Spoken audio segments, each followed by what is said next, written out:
नाम हिमांशी है, उसके पति को गोली मारकर 6 दिन के बाद शादी करके गए थे, उसका कत्ल कर दिया गया इन आतंकवादियों ने। ये हमारी बेटी हिमांशी का पैगाम देती है, हमारे देश में बसने वाले जो लोग हिंदू मुस्लिम का जहर फैला रहे हैं, वो कहती है कि मैंने अपने पति को खोया, मगर मैं नहीं चाहती कि मुसलमान और कश्मीरियों के ख़िलाफ़ नफ़रत के मज़ाहरे किए जाएं। हम उम्मीद करते हैं कि भारत सरकार हमारी इस बेटी जिसने अपने पति को खोया है उसके इस अल्फाज को याद रखेगी, और देश कभी उन लोगों को माफ़ नहीं करेगा जो ऐसे वक्त में बजाय हम मुत्तहिद होकर इन आतंकवादियों से और इन आतंकवाद को प्रमोट करने वाले देश से मुकाबला करें, जो हमारे मुल्क में इसका फ़ायदा उठाकर नफ़रत को फैलाना चाहते हैं।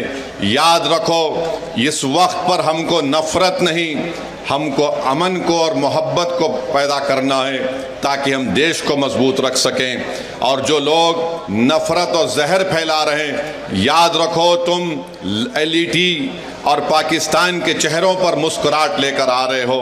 हम ये चाहते हैं कि इन जालिमों के चेहरों से मुस्कुराहट ख़त्म हो जाए। हम ये चाहते हैं कि जो लोग हमारे पड़ोस मुल्क में बैठकर हमारे बच्चियों को हम बेवा होते देख रहे हैं, हम ये चाहते हैं कि उनकी आंख में आंसू आए, वो रोएं, अपनी किस्मत पर रोएं। और आज ये वक्त है कि भारत को एक मुत्तहिदा तौर पर ऐसे लोगों के ख़िलाफ़ पैगाम देना है। हम भारत के प्रधानमंत्री से इस बात का मुतालिबा करते हैं कि जितने 26 लोग वहाँ पर मारे गए, भारत सरकार उनको शहीद का रुतबा दे ताकि लोग हमेशा के लिए उनको याद रख सकें। ये मैं ही नहीं कह रहा हूँ, बल्कि उन परिवार के लोग इस बात का मुतालिबा कर रहे हैं कि जो लोग मारे गए उनको शहीद का रुतबा दिया जाए। जो मारे गए उनके परिवार के लोग कह रहे हैं कि हम इंतज़ार कर रहे हैं कि कब हमारे मरने वालों से इंसाफ होगा। हम उम्मीद करते हैं कि भारत सरकार एक ठोस और मजबूत इक़दाम करेगी ताकि आतंकवाद का खात्मा हो सके।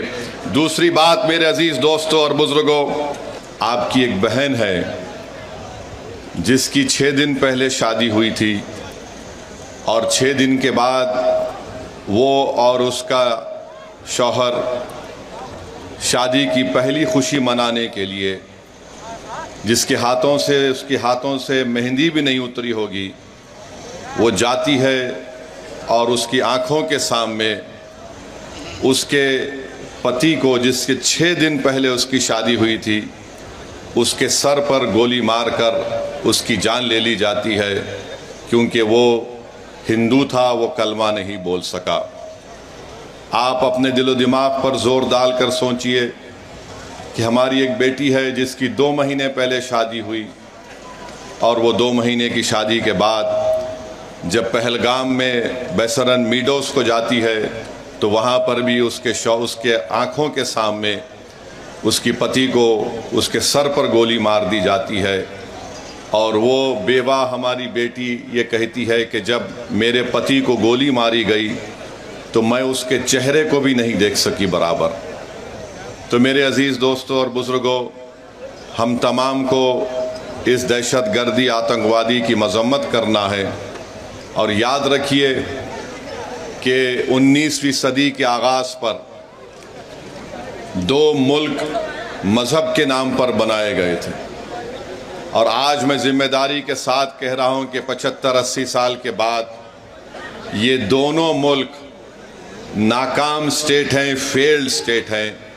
एक का नाम पाकिस्तान है, दूसरे का नाम इज़राइल है। ये दोनों भी मज़हब की बुनियाद पर बनाए गए थे। एक ये कहकर भारत को तोड़ा गया कि मुसलमानों का अलग मुल्क होगा, और एक मुल्क को ये कहकर अरबों की ज़मीन छीनी गई कि यहाँ पर हम यहूदियों का मुल्क बनाएंगे। उन्होंने यहूदियों का मुल्क नहीं बनाया, बल्कि ज़ायनिज़्म और ज़ायनिज़्म की आइडियोलॉजी को आगे बढ़ाने के लिए मुल्क बनाया। ये दोनों ममालिक एक फेल्ड स्टेट है जहाँ पर उन्हीं के मुल्क में लोगों पर जुल्म किया जाता है। तो हम उम्मीद करते हैं कि हमारी सरकार, इस देश के प्रधानमंत्री, ये जो आतंकवादी हमला हुआ है, बुज़दिलाना हमला हुआ है, वो उस पर मौसर कार्रवाई करेंगे, मरने वालों को वो इंसाफ दिलाएंगे।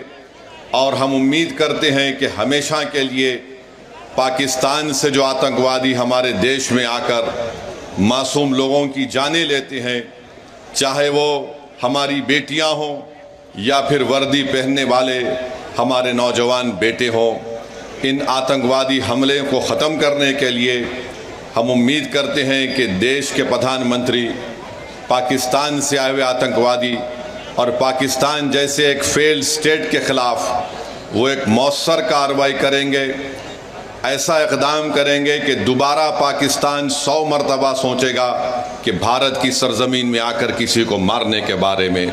मेरे अज़ीज़ दोस्तों और बुज़ुर्गों, मैं आपको ये बताना चाहता हूँ कि पाकिस्तान ये पूछ रहा है कि भारत के पास अगर कोई प्रूफ है तो दो। अरे बेशर्मो, क्या हमने तुमको पठानकोट में बुलाकर नहीं दिखाया था कि पठानकोट हमारा एयरफोर्स का बेस में तुम्हारे आतंकवादी आकर वहाँ पर कोहराम मचा कर गए? तुम्हारी लोग पाकिस्तान से आकर देखे, उसके बावजूद भी तुमने उन आतंकवादियों के ख़िलाफ़ कोई एक्शन नहीं लिया।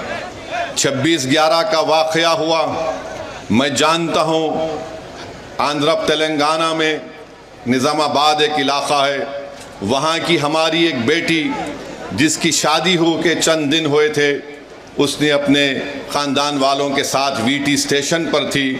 पाकिस्तान से आए हुए आतंकवादियों ने वीटी स्टेशन पर गोलियां मारकर लोगों की हत्या की, तो उसमें निज़ामाबाद की एक नई दुल्हन भी मारी गई थी। पाकिस्तान कभी भी इकरार नहीं करेगा कि उनके मुल्क से आतंकवादी आकर भारत में लोगों का कत्ल कर रहे हैं। पाकिस्तान को अब समझाने का वक्त ख़त्म हो चुका है। मैं बड़ी जिम्मेदारी के साथ जज्बात में लाए बगैर कह रहा हूँ कि ये वक्त जवाब देने का है, ये वक्त सोचने का नहीं है।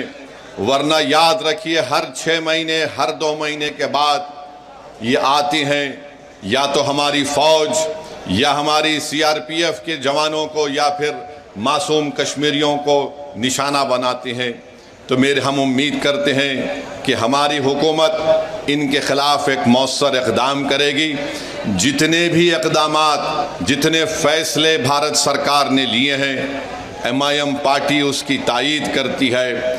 जैसे भी हो, पाकिस्तान को अगर कमज़ोर करने के लिए उनकी मईशत को, उनके इकानमी को कमज़ोर किया जा सकता है तो बराबर किया जाना चाहिए।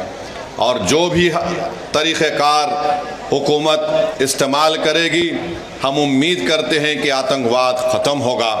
ये देश का मसला है, ये कोई सियासी मसला नहीं है, और लोगों को भी इस पर राजनीति करने की कोई ज़रूरत नहीं है।